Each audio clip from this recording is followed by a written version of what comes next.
kakak kita lah, temen main kita lah, atau Mhm. gimana gitu, "Ngapain sih lu belajar bahasa Inggris?" Gitu, "Sok banget deh." Pernah nggak sih kita dapat Sering. kayak gesekan seperti itu? Bener. Jangan seperti itu. Pahami bahwa benefit-nya banyak dulu, Mhm. dan punya mindset bahwa pasti bisa pasti bisa. Nggak susah kok, Nggak nggak susah, susah. asal belajar. Berarti 60 jam idealnya dan memang 60 jam itu diprediksikan untuk bisa naik satu level ya? Iya, 0,5 sampai dengan 1. Oke, sekarang pertanyaannya, ada garansinya nggak?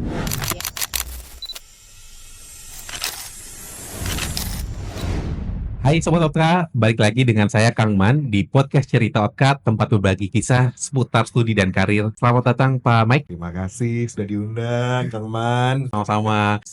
Mungkin teman-teman sini asing ya, dengan Pak Mike itu latar belakang itu apa sih gitu. Padahal pada Oke. topik kita ini kan membahas pentingnya kemampuan bahasa asing, terutama bahasa Inggris untuk skill nanti ke depannya kan banyak pekerjaan yang remote gitu dan sebagainya lah gitu. Nah, silakan boleh perkenalan dulu. Alright, latar belakang. Thank you so much, Kang Man. First and foremost, thank you banget udah diundang di acara ini ya. Oke. Gitu. Terus kemudian tadi untuk menjawab pertanyaan dari Kang Man, Mhm. kalau kita ngomongin soal latar belakang, mungkin yang pertama latar belakang akademik dulu Oke. kali ya gitu, biar align sama apa yang kita bakal bahas di kesempatan kali ini. Latar belakang akademik, kebetulan aku adalah lulusan dari program studi. Ini agak malu ngomongnya di gini. Nggak apa-apa ya, gitu. Oke. Program studi pendidikan bahasa Inggris di salah Oke. satu universitas swasta di kota Yogyakarta. Jadi Oke. saya anak daerah, lalu kemudian berangkatlah ke Jakarta dengan segenggam impian. Woi. Kayak gitu kan ya narasinya ya, Oke. gitu. Terus sampai Jakarta, kemudian saya berkarir di consulting, mostly di consulting. Oke. Terus saya sempat jadi jurnalis, kemudian for the past 5 to 7 years, Hmm. karya saya itu lebih di bidang consulting, khususnya untuk karir dan juga business operations. Oke. Udah ngejawab pertanyaan ya nih. Sudah. Ini langsung singkat, padat, dan jelas banget. Oke, ini di awal juga dalam bahasa Inggrisnya aksennya kayaknya oke banget ya. Waduh, Ini terima kasih. skill add-nya berapa nih dulu? Kalau kita ngomongin skor tentu saja agak malu juga Oh, iya. sih ngomongnya gitu. Tapi mungkin ya representatif lah Iya. gitu. Nggak mungkin etir, nggak mungkin. Nggak, pasti masih ada. Oh, nggak tahu ya, mungkin pertama kali saya ke Mhm. Jakarta dan pada waktu itu kerjaan saya irisannya ya ada beberapa ekspatriat gitu. Mhm. Pasti akan selalu dinotis. Kenapa dinotis? Karena orang Jawa, Mas. Oh, oke. Orang Oke. Jawa pasti ada medoknya tuh masih kelihatan, masih Dulu kena. Jawanya mana, Pak? Jogja, lahir dan besar Asli? di kota Jogja, asli kota Jogja. Oh, saya nggak kelihatan aksennya sih sekarang. Udah lama di Jakarta soalnya. Udah lama di Jakarta. Tapi kalau kita bicara soal kayak 12-13 tahun yang ini kelihatan tuanya asli. Tapi kalau kita bicara sekian tahun ke belakang, ya tentu saja pasti akan kelihatan lah ya. Aksen, lalu kemudian medoknya itu yang susah hilang. Hmm. Even sampai sekarang gitu, kalau kita ngomongin soal bahasa Inggris, Oke. pronunciation Mhm. terutama ya. Kadang-kadang orang Jawa itu susah di D sama B, itu pasti berat sekali rasanya. Oke. Ya kan, karena dalam bahasa Jawa dalam gitu kan lebih Oh, iya. iya, lebih soothing, lebih dalam suaranya gitu-gitu yang nggak bisa hilang biasanya. Ya, Oke. jadi tadi saya bilang kalau soal skor, kayaknya kalau untuk ngejar native banget perfect score itu ya agak impossible ya. Bawaan lahir nih, settingan pabriknya kayak gitu. Oke, luar biasa. Tapi sebenarnya ini teman-teman nanti kita akan bahas nih di segmen selanjutnya terkait dengan urgensinya atau pentingnya kemampuan bahasa asing. Tapi sebelum itu, kenapa dulu ngambil jurusan pendidikan bahasa Inggris? Kan masih ada yang lain. Butuh uang. Kenapa nggak khusus gitu kan? Iya, jadi gitu ceritanya gitu. Ceritanya seperti ini. Kan ada banyak nih, pengennya masuknya mentereng dulu, pengennya masuknya psikologi. Oh, Iya, aroma psikopat lah padahal. Tapi Oke. setelah dipikir-pikir lagi nih, kayaknya keuangan mepet ini gitu ya. Oke. Keuangan mepet, terus gimana ya? Apa yang saya bisa ambil kuliah, tapi terus kemudian sambil kuliah, sambil mengisi pundi-pundi. Oke. Iya kan bahasanya. Terus ya udahlah, kebetulan skill bahasa Inggris nggak jelek-jelek amat. Gitu. Oh, oke. Tidak sempurna tapi nggak jelek-jelek amat.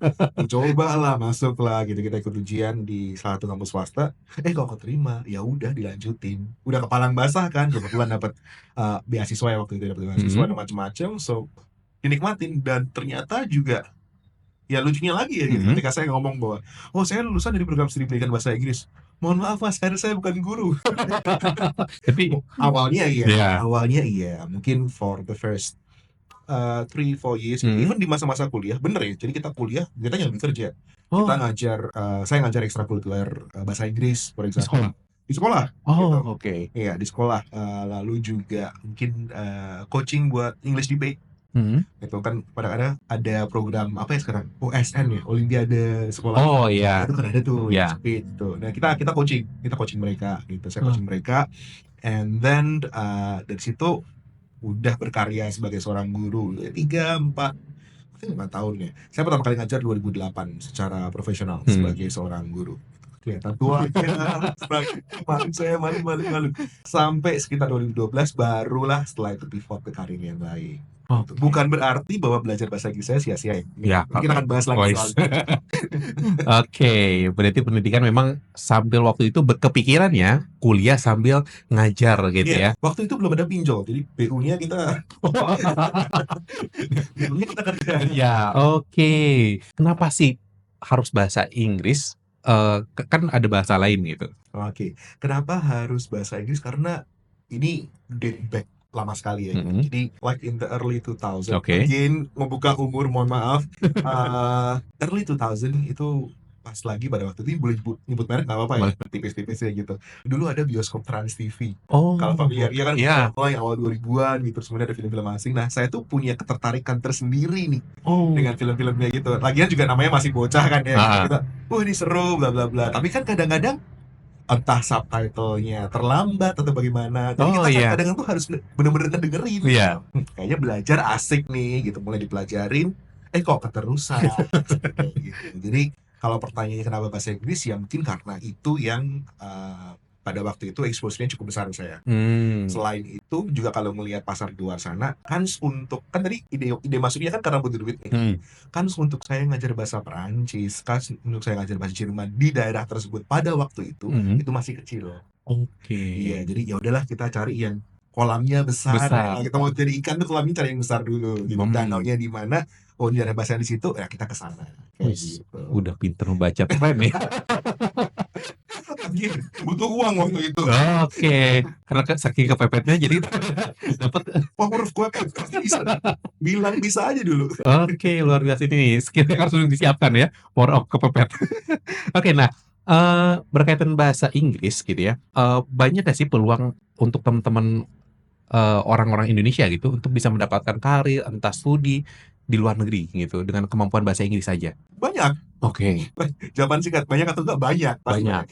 Sebenarnya kalau kita ngomongin satu persatu dulu ya, Mhm. kalau untuk karir, tentu saja banyak dan bukan cuma di luar negeri ya. Oke. Kadang-kadang kita ngomongin soal dalam negeri dulu nih Mhm. gitu. Lagian kan di beberapa tahun terakhir kita mulai mengenal banyak investasi asing masuk Iya. ke Indonesia. Mhm. Investasi masuk kadang-kadang mungkin dari perusahaan asing, western ya, gitu, Mhm. western companies yang mungkin sudah established, atau beberapa mungkin pendatang baru seperti perusahaan-perusahaan dari Asia Timur. Mmm. Agak susah baca mata angin. Asia Timur seperti Oke. mungkin say for example satu perusahaan Cina besar masuk ke Mhm. Indonesia. Lalu kemudian tren baru-baru ini juga kan ada e-vehicle ya, Oh iya. gitu, mobil listrik dan macam-macam. Nah, meskipun mungkin mother tongue mereka itu adalah bahasa Mandarin, tapi kan kadang-kadang orang sini juga agak kesusahan ya untuk belajar bahasa Mandarin. Karena secara teori linguistik nih kita Iya. ngomongin soal Mandarin itu adalah tone language. Oke. Yang mana kalau kita ngomong cengkoknya beda dikit, Beda makna. artinya udah beda, kayak gitu. Benar. Ini kayak dangdut ya, cengkoknya beda, artinya beda.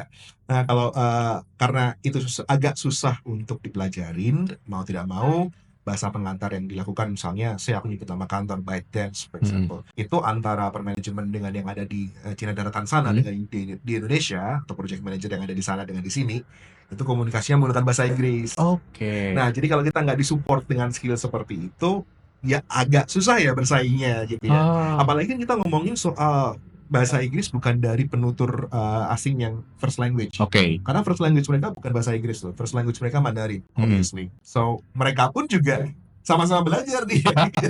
Nah, sananya lagi Belajar. kitanya nggak tahu, kan lucu. Oke. Gitu. Paling nggak kita harus level the playing field lah. Oke. Kita harus berbicara dengan, atau mungkin kemampuannya ditingkatkan untuk bisa berbicara dengan komprehensif dengan mereka. Oke. So itu dari sisi pekerjaan. Kalau dari sisi akademik, waduh banyak sekali deh. Contohnya gampang LPDP. Oh iya. Kesempatan seperti itu ya kenapa nggak diambil gitu. Oke. Lagian juga kita ngomongin soal bahasa Inggris, apalagi kalau konteksnya adalah untuk bisa keluar ya gitu. Hmm. Ambil aja course atau preparation untuk standardized test IELTS for example, atau mungkin TOEFL gitu. Mungkin sekarang kiblatnya lebih ke IELTS ya. Oke. Karena kan ya ribuan lah mas yang di sana untuk universitas luar negeri yang sekarang butuh bukan cuman apa ya namanya acceptance letter ya. Biasanya Oke. kalau kita LPDP kan kita butuhnya acceptance letter. Seperti- Selain itu kita juga butuh skor IELTS-nya berapa. Jangan sampai kita bisa berangkat tapi kita nggak bisa ngomong guys. Benar. Ngapain dong ke sana?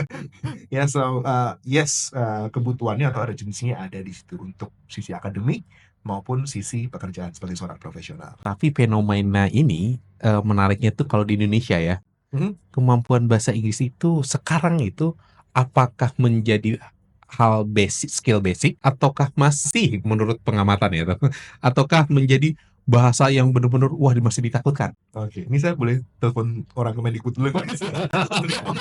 Agak berat soalnya.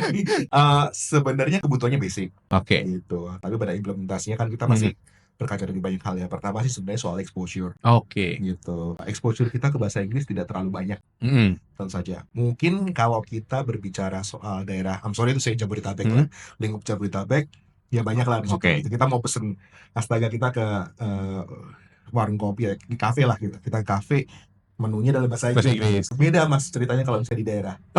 Gitu. Beda ceritanya. Jadi kita Oke. kurang expose aja berawal dari situ. Lalu kemudian juga ya kalau kita ngomongin dari sisi holistiknya ya gitu.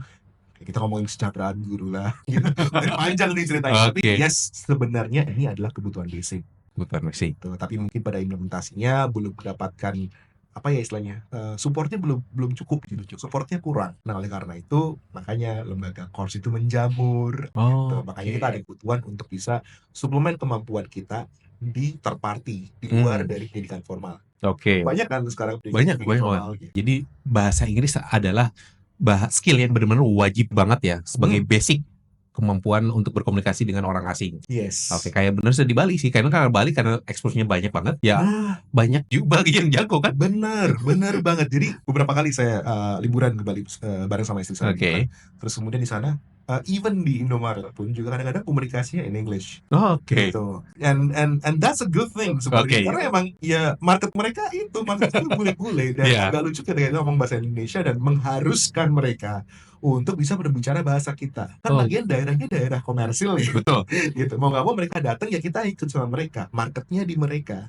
So that's why I said bahwa kebutuhan untuk berbahasa Inggrisnya adalah kebutuhan yang sebenarnya primer buat kita. Kayak gitu. Cuman mungkin beberapa ya belum menyadari. Makanya sering-sering dengerin podcast kayak gini ya. Wah, luar. Tapi sebenarnya kalau kita berkaca kepada transfer ilmu, transformasi ilmu dan sebagainya, sekarang kan banyak juga kalau kita sebagai akademisi ya, mengambil kayak ilmu ataupun yang terupdate, itu kan banyaknya menggunakan bahasa Inggris kan, kayak IT. Kalau kita pengen nge-hack gitu kan, sekarang ada tuh anak SD atau siapa saya lupa. Dia bisa bukan ada kompetensi di NASA, ya kan? Tapi dia bisa karena dia katanya belajar menggunakan bahasa Inggris kan, ada walaupun ya dia nggak tahu sih ngobrolnya gimana. Again, leading marketnya ya. Kita ngomongin soal marketnya. Agak lucu karena kebetulan belum lama ini saya ada satu proyek cukup besar dan itu menyangkut dengan pengadaan pelatihan untuk IT full stack, backend dan juga front end. Ketika ada pertanyaan, ntar kelasnya bahasa Indonesia atau bahasa Inggris? Ini orang-orang yang Rusia. Gue tanya, nanti kelasnya bahasa Indonesia atau bahasa Inggris? Oke, ini agak susah jawabnya. Obviously kelasnya bahasa Indonesia. But the problem adalah kalian ngodingnya pakai bahasa Inggris, Bapak Ibu. Iya betul. Gak bisa gitu. Even if mungkin kalau kita ngomongin soal backend ya, tulisannya Java, itu bukan berarti itu bahasa Java, bukan. Cuma labelnya doang. Tapi the entire coding system itu menggunakan bahasa Inggris atau logikanya itu ditulis dalam bahasa Inggris. Betul. Perkara kalian memahaminya dengan bahasa Indonesia atau dengan bahasa tubuh itu silakan. Itu urusan kalian. Tapi nggak pahami dulu bahwa sekarang market leadernya ada di mana? Market leadernya berarti kita cenderung ke arah Western. Ya, betul. Itu tadi yang Kang Man bilang tuh soal IT gitu. Yang berarti acuan kita menggunakan bahasa Inggris, literaturnya menggunakan bahasa Inggris. Lucunya lagi, ada beberapa literatur yang mungkin, again, ada banyak orang BU akhir-akhir ini menerjemahkan literatur untuk kebutuhan coding, diterjemahkan dalam bahasa Indonesia. Jadinya aneh, nggak masuk. Iyalah, sistemnya Iya, localizing language-nya nggak masuk Iya. gitu. Jadi mau nggak mau beberapa literatur buat teman-teman yang mungkin sudah menempuh program studi lanjut ya, kadang-kadang literatur yang kita cari, paper-paper yang kita cari bukan dari Indonesia loh, Ya, betul. gitu. Dan itu jadi tantangan buat kita Barrier, ngerti dong, gitu ya. Mau nggak mau kalian harus tahu, kalian harus bisa. Kalau nggak Oke. bisa, caranya banyak, gitu. Bisa jadi salah satunya adalah dengan masuk ke pendidikan informal, gitu. Banyak kok tersebar di mana-mana. Saat ini Pak Mike itu lebih mendorong ya untuk orang Indonesia, terutama anak-anak muda Indonesia saat ini harus punya basic skill bahasa Inggris ya. Setuju. Dan sebenarnya kalau kita bilang mendorong kayak saya bisa apa sih mas? Enggak kan? Ini kita bahasa diplomatis. Saya bisa apa? Cuman kalau mungkin di platform ini saya bisa menyampaikan sebuah pesan, ini sebenarnya yang sangat-sangat setuju sekali ya. Kalau kita berbicara soal generasi muda dalam mereka berkomunikasi dengan sesama, Ya. I think like sekitar tahun lalu atau 2 tahun lalu, pernah nggak sih ada satu meme yang beredar di sosial media, ada orang tanya something, terus kemudian ada anak SD atau anak SMP bilang, nggak bisa bahasa Inggris. Oh iya, oke. Relatable kan, Ya. meme seperti itu. Agak lucu sebenarnya kalau bilang nggak bisa. Pasti bisa. Gitu. Kita bilang aja pasti bisa dulu. Gitu. Karena emang bahasa Inggris itu kan secara kurikulum sudah diajarkan dari program dari SD ya. Level strata SD ya. TK bahkan sudah udah. Bahkan TK gitu. Mohon maaf nih, zaman saya tahun 90-an, buka umur lagi. Tahun 90-an bahasa Inggris baru diajarkan ketika saya masuk ke kelas 4 SD. Oh, Iya, jadi saya udah agak telat belajarnya. oke. Kalau saya bisa, kenapa kalian tidak bisa? That's the issue kan. Hmm. Makanya kita bilang dulu pasti bisa dulu, dicoba dulu, dipelajari dulu. Kenapa benefitnya banyak? Mungkin nggak kelihatan. Mungkin di sekeliling kita kadang-kadang environment-nya ini yang something sering di-highlight para pelaku industri ya gitu. Kita pengen belajar bahasa Inggris, tapi ntar tiba-tiba ketika pulang ke rumah, kakak kita lah, kebetulan saya anak tunggal, jadi saya nggak bisa ngerasa, bisa relate saya. Oke. Ketika kita pulang ke rumah, teman main kita lah, atau gimana gitu, ngapain sih lu belajar bahasa Inggris? Gitu, sok banget deh. Pernah nggak sih kita dapat Sering. kayak gesekan seperti itu? Kita mau bukan yang kita coba untuk keren, kita ngerasa ada kebutuhan gitu, tapi begitu kita main, so Inggris banget deh lu. Itu kan jadi kayak ciut mental kita kan. Benar. Jangan seperti itu. Pahami bahwa benefitnya banyak dulu, and then punya mindset bahwa pasti bisa gitu sih. Mindset teman-teman itu harus coba diubah ya, bahwa bahasa Inggris itu bisa gitu ya. Nggak susah kok. Nggak Nggak susah, susah. asal belajar. Menurut saya lebih susah belajar kimia. Oh iya sih, kalau kimia sama matematika saya lebih baik belajar bahasa. Oke, nah jujur saya sangat miris sekali ya, dan mudah-mudahan sih pemerintah Indonesia bisa memberikan solusi terkait dengan sekarang kan dapat informasi data BPS kan 7,92 juta orang Indonesia itu menganggur. Bahkan data BPS tahun 2023-2024 itu menyebutkan bahwa lulusan sarjana, artinya sarjana itu sebenarnya kan sudah terpapar, terekspos bahwa belajar bahasa Inggris itu mulai dari SD, SMP, SMA, kuliah, sebenarnya udah berapa tahun tuh kan? Iya. Tapi nggak bisa berkompetisi kerja. Bahkan banyak peluang sebenarnya di luar negeri. Ada yang freelance, bahkan saya punya teman, dia itu punya kemampuan bahasa Inggrisnya sebenarnya nggak bagus-bagus banget, tapi dia freelance bikin desain dengan orang luar, itu menggunakan cuma Google Translate. Itu cuma bisa, walaupun sebenarnya sih saya tidak merekomendasikan Google Translate ya. Karena ketika komunikasi kita harus benar-benar gitu ya. Yap. Nah, ini fenomena yang dimana kebutuhan kerja kita di Indonesia sendiri sulit, sementara peluang di luar tuh sebenarnya banyak banget kalau kita benar-benar mau ekspor. Oke, kalau kita ngomongin soal tingkat pengangguran yang semakin hari semakin meningkat, sebenarnya bukan cuma tingkat pengangguran sih. Kalau kita tingkat pengangguran itu kan berkacanya pada teman-teman fresh graduate, terus kemudian belum dapat kesempatan ya Betul. untuk berkaya. Sekarang ada yang lebih bahaya lagi. Apa tuh? Gitu. Udah masuk kerja, kena layoff. Nah, itu yang berat gitu. Nah, sebenarnya kalau kita mau menilik faktor kena layoff tadi ya, ini mungkin sedikit OOT sedikit gitu. Apa sih yang menyebabkan yang sebenarnya masuk dalam kategori controllable? Oke. Kalau kita ngomongin soal dunia consulting kan kita ngomongin soal something whether this is controllable atau uncontrollable. Nah, yang masuk dalam tidak bisa dikontrol itu adalah kondisi keuangan perusahaan. Oke. Kecuali kita CFO yang mana kita bisa ngatur kan.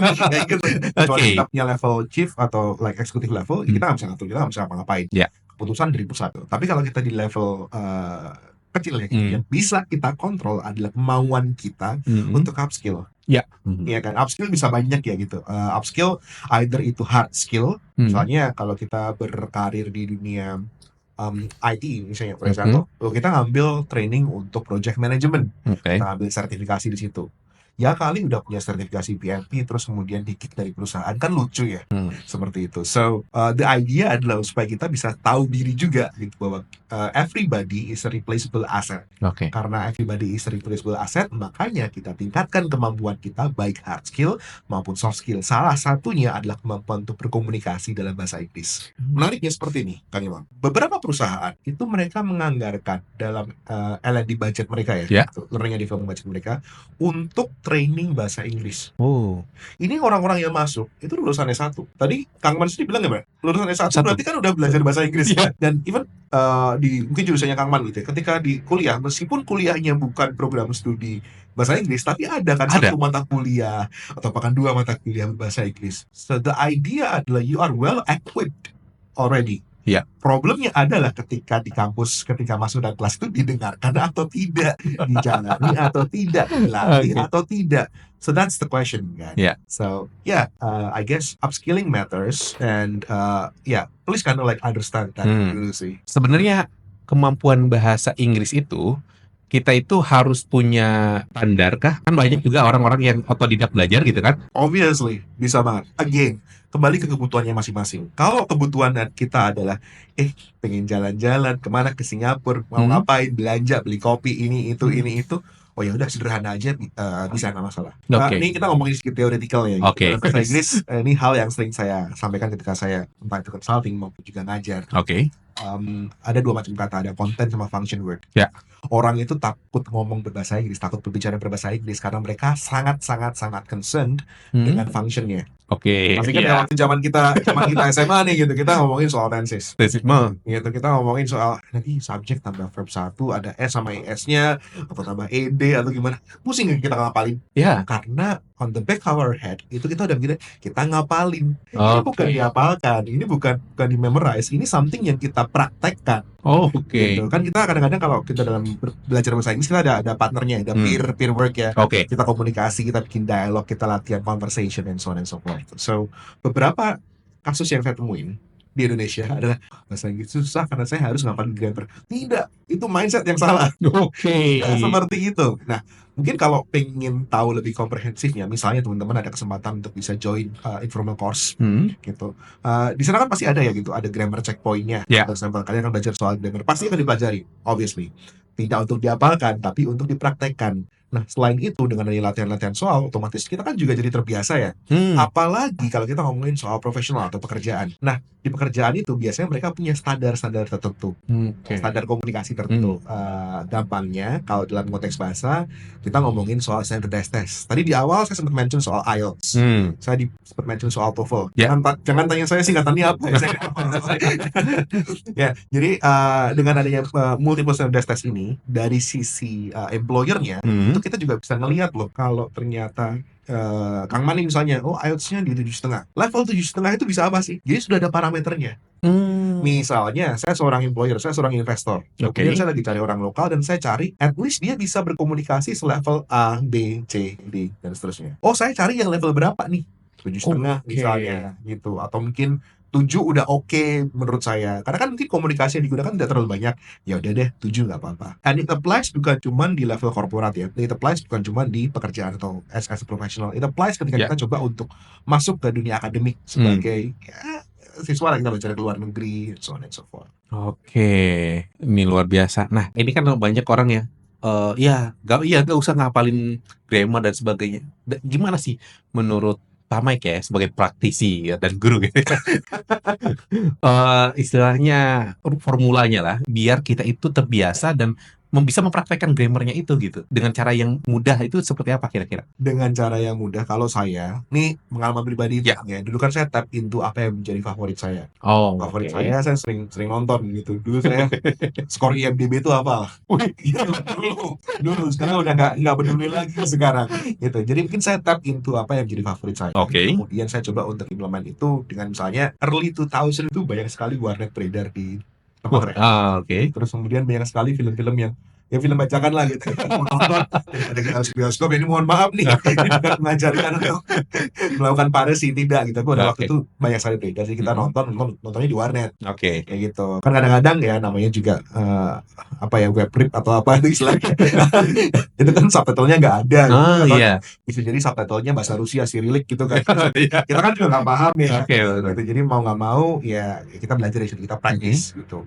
Lebih enaknya adalah mungkin dengan bergabung dengan komunitas. Oke, gimana Bergabung tuh? dengan komunitas, karena dengan kita masuk dalam sebuah komunitas, kita akan terbiasa dengan cara mereka itu. Oke. Sekarang gini, Kang Man di Indonesia sudah sekian puluh tahun. Oh enggak. Oh, enggak, 17 tahun. Masih belasan tahun. Usianya 17 tahun. 17 tahun, boleh. Kang Man di Indonesia 17 tahun. 17 tahun terbiasa makan nasi. Jadi sekarang kalau misalnya nggak makan nasi, ada yang aneh. Aneh banget. Iya kan? Nah sama, seperti itu. Jadi Oke. kita harus bisa ngebiasain diri kita sendiri. Oke. Kita harus nge-expose diri kita sendiri dengan environment yang mendukung.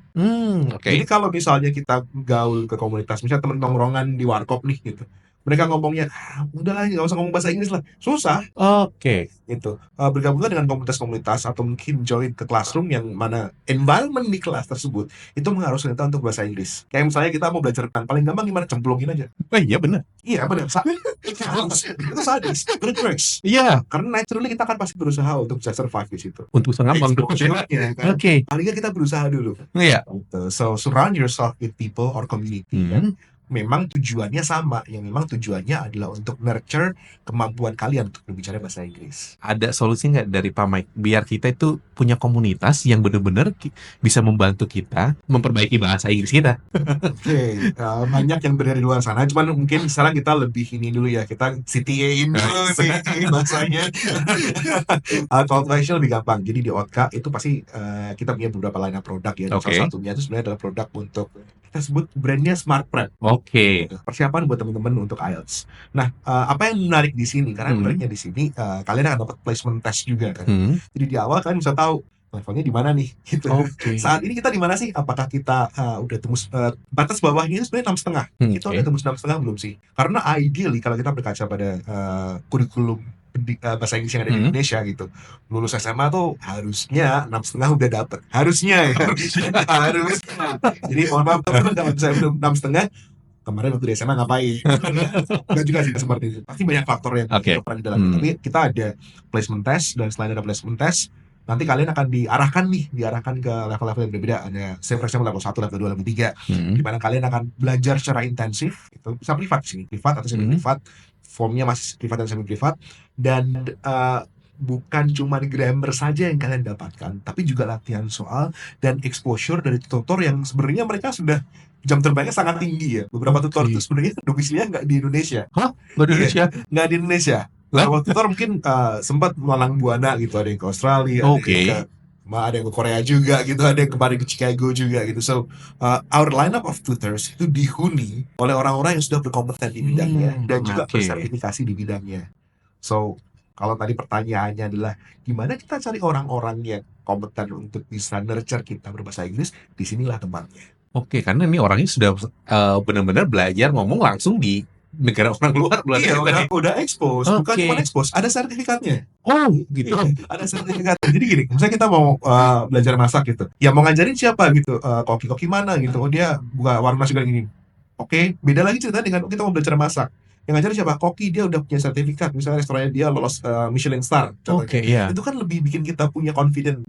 Betul. Di situ, confidence kita lumayan tinggi kan di situ. Nah, oleh karena itu, dalam konsep Smart Prep ini kita cuma memberikan yang terbaik. Kita kasih tutor-tutor yang bukan cuma bersertifikat, tapi juga mereka sudah terekspos dengan dunianya kayak gitu. Emang sih ada beberapa juga, karena belajar bahasa, terutama bahasa asing, kalau tidak menggunakan native atau orang yang sudah terekspos gitu ya, bahasa asingnya sendiri memang agak kesulitan. Jujur saya dulu belajar bahasa Arab ya awal, ketika kita ngomong sesama orang Indonesia, dia berkata apa saya paham, ya kan? Iya. Ketika orang Arab, terutama kan ada yang berbeda itu dialek ya. Ketika ngobrol dengan orang Sudan, berbeda dialeknya dengan ketika dengan orang Mesir atau Arab Saudi. Ini termasuk Inggris juga kan? Exactly. Ya, jadi misalnya kita ngomongin soal pronunciation, kan salah satu elemen atau skill ya. Language skill itu kan ada 4 gitu. Kita ada listening, reading, writing, and also speaking. kadang-kadang kalau kita mengacu pada standard test khususnya IELTS itu kan ada tes listening nih gitu. Hmm. Itu kalau logatnya beda-beda, astaga.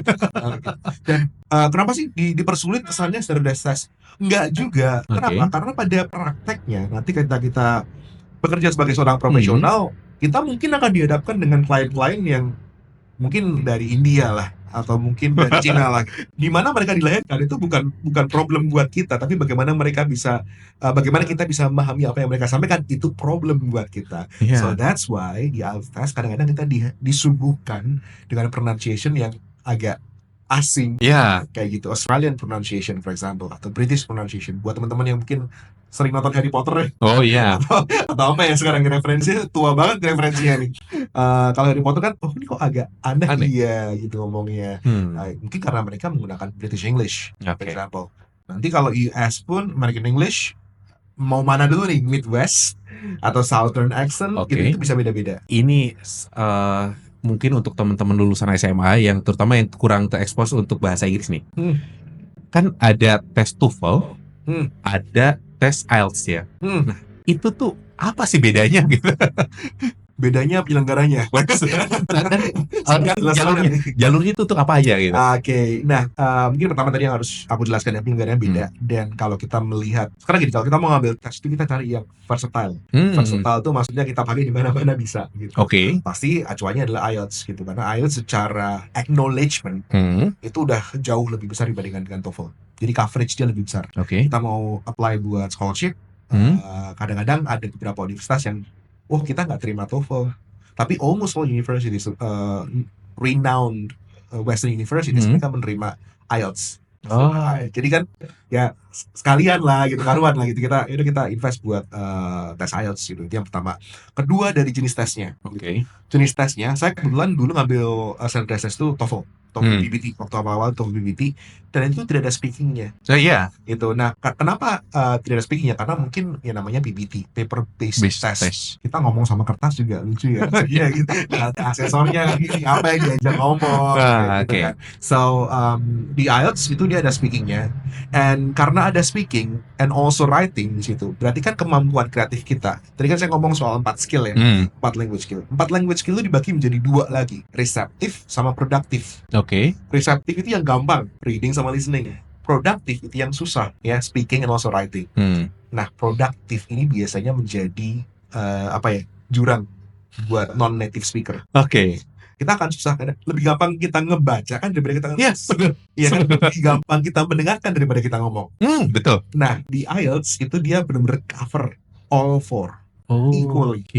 Kayak gitu. So, kalau tadi pertanyaannya adalah pilih TOEFL atau IELTS, kalau saya pribadi, kalau budgetnya ada, hajar aja IELTS.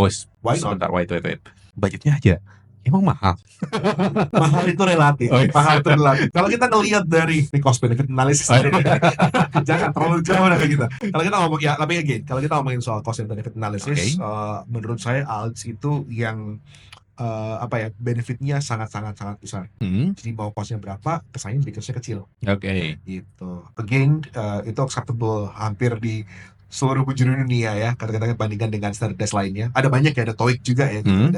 Ada macam-macam lah gitu. Even kalau kita ngomongin soal standard test, sebenarnya Duolingo pun juga ngeluarin standard test. Tapi kan dia tidak diakui. Betul. Kayak gitu. Kita kan butuh validasi. Kita generasi harus validasi. Betul. Yes. Sekalian lah gitu ya, kita invest buat IELTS, kita ambil tes IELTS-nya, kita paling nggak udah punya modal tertentu untuk bisa nge-support entah itu hard skill kita, kalau misalnya kita bekerja di luar, ataupun juga kebutuhan kita buat mendampingi acceptance letter tadi ya, kalau kita mau kuliah keluar. Gitu. Nah, itu ada masa berlaku nggak sih sertifikat itu? Ada. Ada masa berlakunya gitu. Tapi jangan khawatir sih, masa berlaku ini sebenarnya 2-3 tahun itu not an issue ya, menurut saya. Kenapa? Karena kan ini kita pakainya, kita tes, kita berangkat, udah selesai. Kita nggak akan ditanya lagi ya. Yang secure tiketnya dulu. Ya udah, so no issue buat saya. Nah, ini untuk anak-anak ataupun pemuda Indonesia yang saat ini baru, saya itu sebenarnya kemampuan bahasa Inggrisnya masih nol banget. Sementara saya ada target untuk dapat beasiswa atau dapat kerja, dan di mana itu harus mewajibkan melampirkan ya validasi sertifikat itu. Nah, bisa nggak sih dengan kira-kira berapa waktunya dan investasinya tuh seperti apa gitu. Pertama salah tuh kalau bilang nol banget. Kenapa salah? Karena nggak mungkin nol banget. Nggak mungkin nol banget. Pasti udah melewati masa-masa SMP, SMA di mana you guys belajar bahasa Inggris kan. So ya mungkin 1,5 lah kan. Nol. Boleh lah gitu. Paling nggak tahu I love you apa artinya, goodbye apa artinya. Paling nggak tahu dulu gitu. Kalau bicara berapa lama, kalau di Smart Crab itu kita punya tadi ya aku sebutin ada 3 level berbeda dan masing-masing level itu kita ada up to 60 hours. Nah, again, kembali ke entry levelnya di mana? Apakah entry level di level 1 atau level 2 atau level 3? Pastinya justifiable ya level-level tersebut. Pastinya kita juga bisa atau punya standar tersendiri gitu. Harapannya dalam 60 jam tersebut atau 30 sesi tersebut, level teman-teman itu bisa naik by half or 1 point di skala IELTS kayak gitu.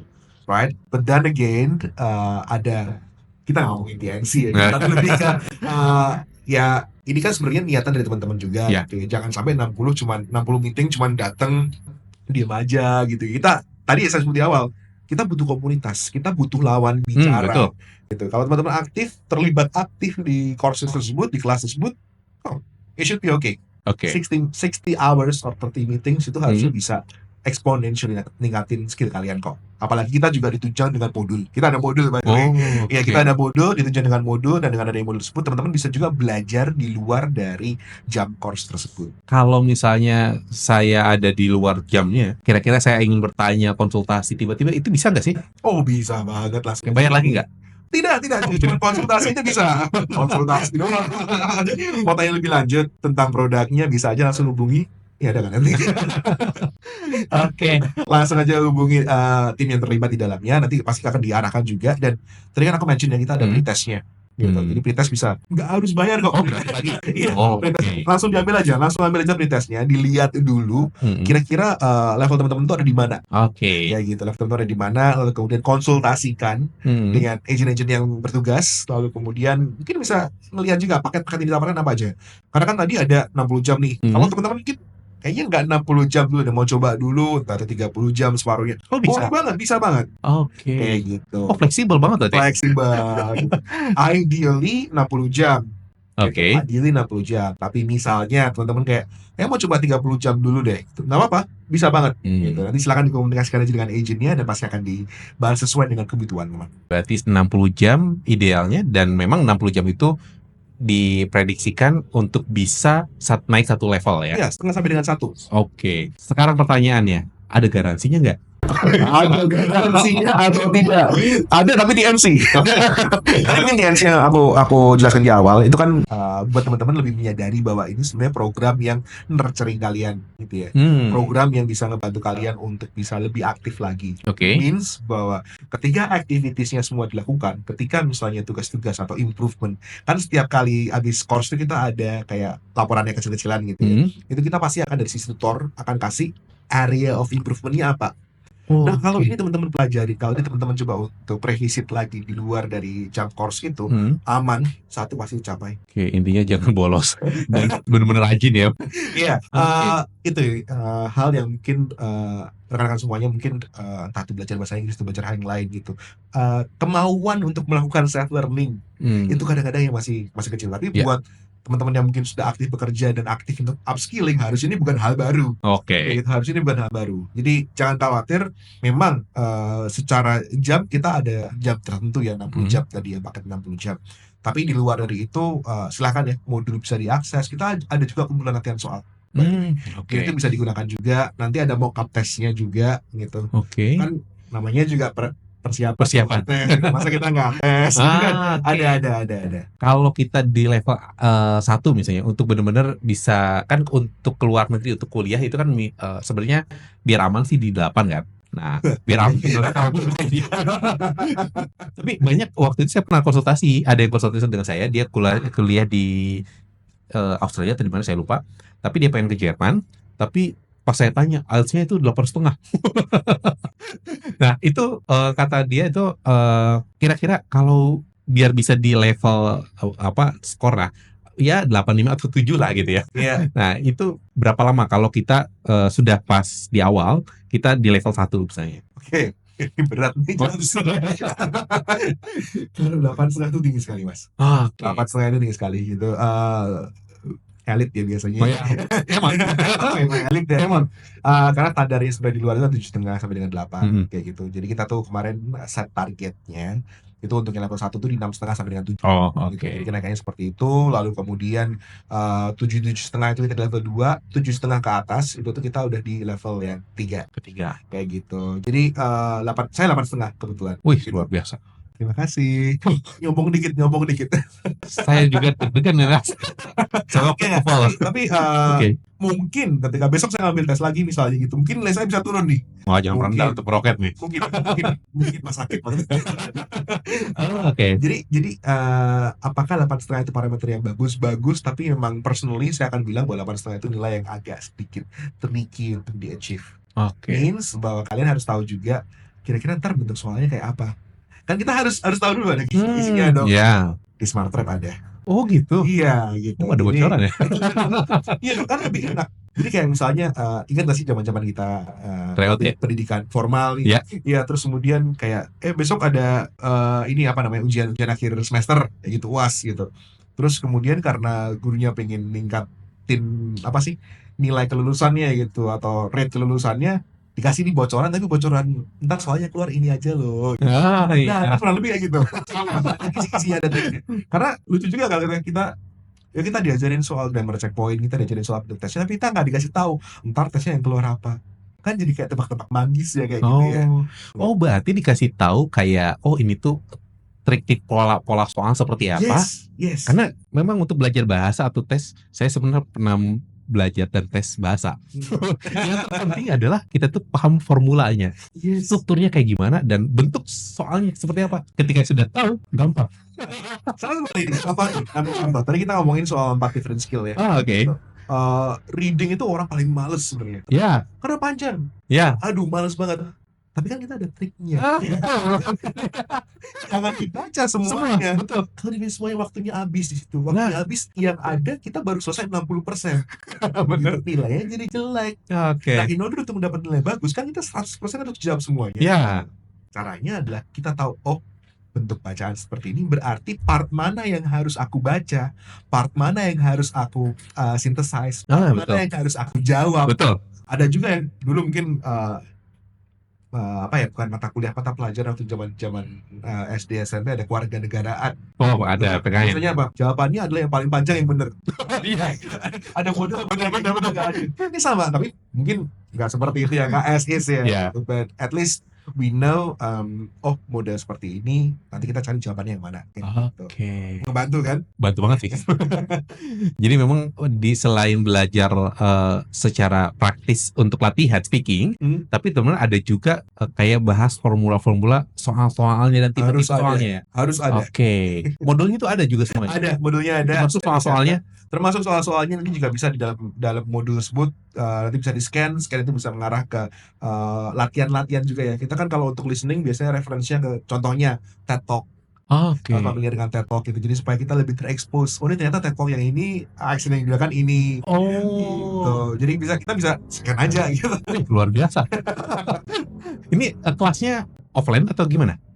Untuk kelasnya sendiri sebenarnya dilaksanakan secara online. Oke. Gitu. Jadi teman-teman mungkin bisa bergabung dulu, mungkin paling nggak ngobrol dulu ya dengan agent yang bertugas, kemudian tertanya lebih lanjut kira-kira seperti apa, tapi pelaksanaannya itu full online. Oke. Kita menggunakan Zoom ya, gitu. Dan itu bisa di jam yang in your convenience. Terakhir nih Pak Mike, nah ini apa sih yang pesan yang ingin Pak Mike sampaikan untuk anak-anak muda Indonesia biar sukses berkarir dalam maupun luar negeri? Jangan kebanyakan micin. bukan itu. Kalau saya pesan mie ayam aja. Oke, gimana? Pesan untuk generasi muda, I think like when it comes to learning English ya, gitu, mungkin jangan takut aja, punyalah mindset, pasti bisa. Bisa dulu, nggak tahu ntar caranya gimana gitu. Caranya ya mungkin salah satunya adalah bisa bergabung bersama dengan Otka. Oke. Kita kan ada tadi seperti sebutkan ya, kita ada Smart Prep, di mana di Smart Prep itu kita ada course ya, Hmm. course untuk persiapan IELTS. Nah, kenapa IELTS ini jadi penting banget sih buat teman-teman semuanya? Tadi sebutin kita ada dua lini nih. Oke. Satu dari sisi korporat, di mana buat teman-teman yang pengen kerja ya gitu, Hmm. kerja ke luar negeri ataupun juga berkompetisi di dalam negeri. Kadang-kadang kita butuh hasil cerdas tes yang bisa disubmit ke tim HR ya. Betul. And don't get it wrong gitu. Ya, oke. Kadang-kadang dengan kita punya sertifikat lebih itu bisa pengaruh ke negosiasi. Ah, begini. Iya kan? Iya kan aja dong, ketika kita kerja kita cari duit, kita butuh Oke. uang di situ. At least kalau kita ada sertifikat tambahan, wouldn't it be nice? Oke. Iya kan? So itu sisi korporat. Kemudian lini kedua yang tadi kita bicarakan soal akademik. Hmm. Buat teman-teman yang mungkin pengen kuliah ke luar negeri, terutama buat yang ke luar negeri ya gitu. Kan kadang-kadang dibutuhkan nih untuk sertifikasi IELTS-nya Hmm. gitu. Kenapa nggak ngambil aja? Tapi kalau ngambil karena tadi investasinya kan cukup tinggi gitu, nggak perlu disebut ya berapa juta, nggak perlu disebut ya gitu, karena investasinya cukup tinggi. Belajarlah dulu, siapkanlah diri kalian dulu. Jadi jangan sampai kita ngambil investasi bodong, maksudnya adalah Oke. kita udah bayar nilainya jeblok. Ah, Jangan seperti itu teman-teman. Langkah yang paling tepat ya kalau memang mau ngambil, belajarlah dulu, berprakteklah dulu bersama dengan OTKA. hmm. Mau tahu info lebih lanjut di www.otka.co.id. Betul? Oke, betul banget. Oke, jadi bagi teman-teman yang ingin memulai karir, terutama untuk studi juga boleh. Sebenarnya teman-teman memulai dengan membuka kuncinya dulu, salah satunya dengan kemampuan bahasa asing. Dan kemampuan bahasa asing tidak cukup hanya teman-teman itu berbicara saja gitu, tapi teman-teman dibuktikan dengan sertifikat IELTS. Nah, ini adalah pintu VIP-nya buat teman-teman ya. Pintu VIP-nya ya. Kunci VIP-nya untuk teman-teman bisa berkarir di dalam luar negeri dengan sukses dan cemerlang. Saya Kangman, sampai jumpa di Cerita Otka selanjutnya. Bye-bye.